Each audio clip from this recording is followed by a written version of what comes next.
everyone, thanks for clicking on today's video. My name is Sissy and I love arts and crafts and sharing my silly thoughts on random things. I grew up with three brothers and no sisters. As a result, I've made a fair amount of boy clothes and costumes from random requests over the years, and I love it. One brother asked me for a vampire cape one year out of the blue. It wasn't even Halloween or anything, and he has worn it to all sorts of events over the years. Another brother likes to do war reenactments. It's basically cosplay, and I said as much to him once, but he was like, "It's so much more than that." Yeah, okay, dude. Anyway, I had to make him a quote unquote super realistic hat because they didn't have a hat in his size. The kid is 6'6", so it's hard finding stuff to fit his giant head. Another brother has asked me to make him a toga, a Scottish kilt, and most recently, a dress shirt, among other things. I'd say he's the most unique, but I really think they all are.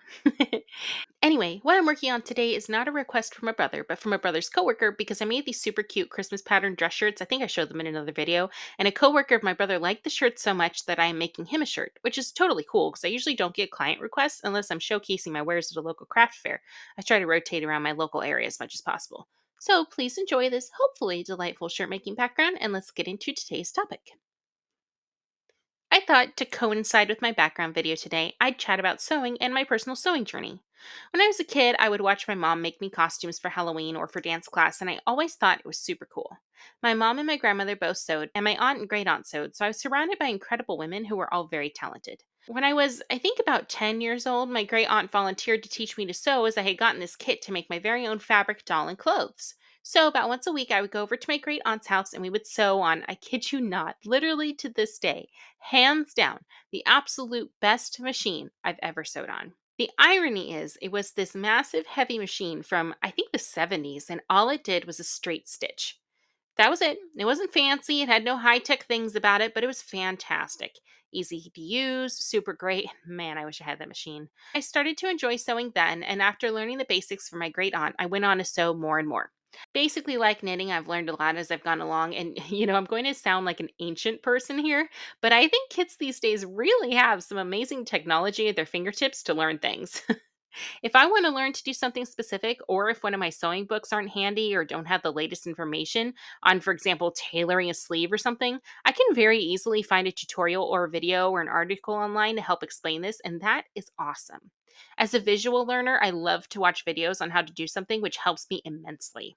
Honestly, one of the biggest things I feel that sewing has taught me is patience. I remember when I first started out, especially when I was making clothes for myself as a teenager, I would get extremely impatient and want to skip certain steps because do I really need to do that step to get the end result? The step I hated the most was ironing. As you'll notice from my background video, I am ironing a lot. Constantly, endlessly, ceaselessly. In fact, today I sometimes iron spots that they don't even recommend in the patterns, just in case. But back in the day when I was still in my early phases, I would think to myself, why do I need to iron? It's silly. I have to move around. You guys already know I'm lazy. And in my head, there was just no point. I remember I was really struggling to make this beautiful Princess Tiana green prom dress for myself. And my mom comes in and looks at the directions and looks at my piece and goes, "Did you iron it?" And I was like, "No, that's dumb." She says, "If it says to iron, you probably should iron." For those of you who know, ironing truly does make a massive difference. Not only does it make your piece look crisp and put together, ironing as you go helps you see your directions of your pieces and seam placement and overall ease of sewing. Now, I make a point of trying to follow directions and patterns as best I can because more often than not, those directions are right and are there for a reason.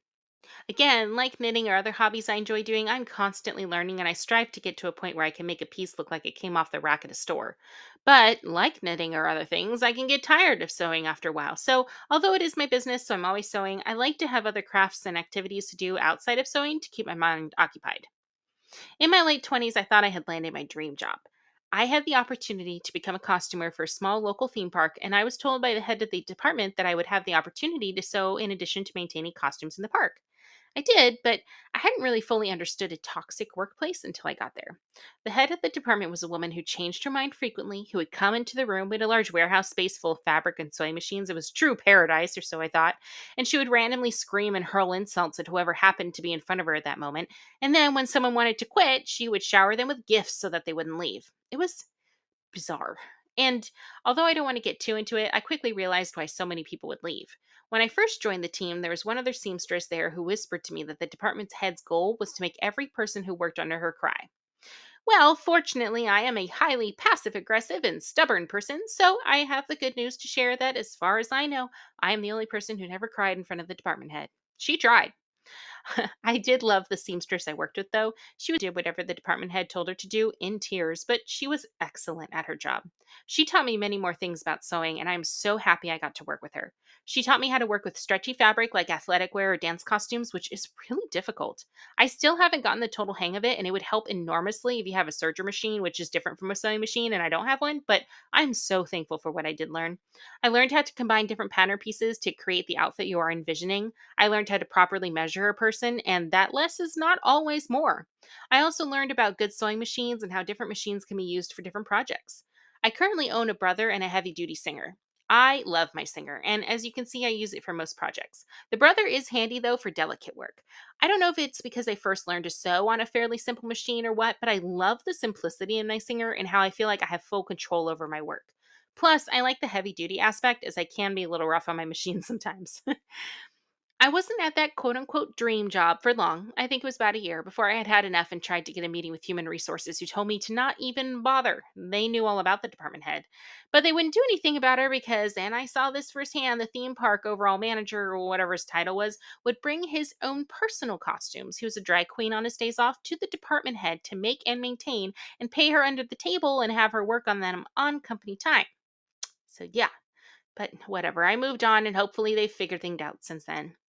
Now, I truly have my dream job where I can make what I want and I am able to focus on perfecting a particular piece and having fun while doing it. I really should invest in a serger though, which helps to make edges nice and clean and give a finished look to the piece. I enjoy sewing very much. It's definitely a challenge, but a good challenge, and I enjoy learning and growing. Some of my favorite things to sew are doll clothes, so they can be difficult when you're working with teeny tiny little seams.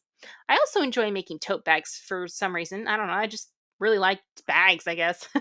I'm one of those people who goes to the store and says, I absolutely do not need anything at all. And then I see a display of super cute tote bags and I come home with a few. My husband says in fear and terror, how many tote bags do we have now? Do you like sewing? And if so, what do you like to sew? What sewing machines do you like to use? Let me know in the comments below. I hope you enjoyed this video and thank you so much for listening. Please like and subscribe. Have an amazing day, and I'll talk to you again soon.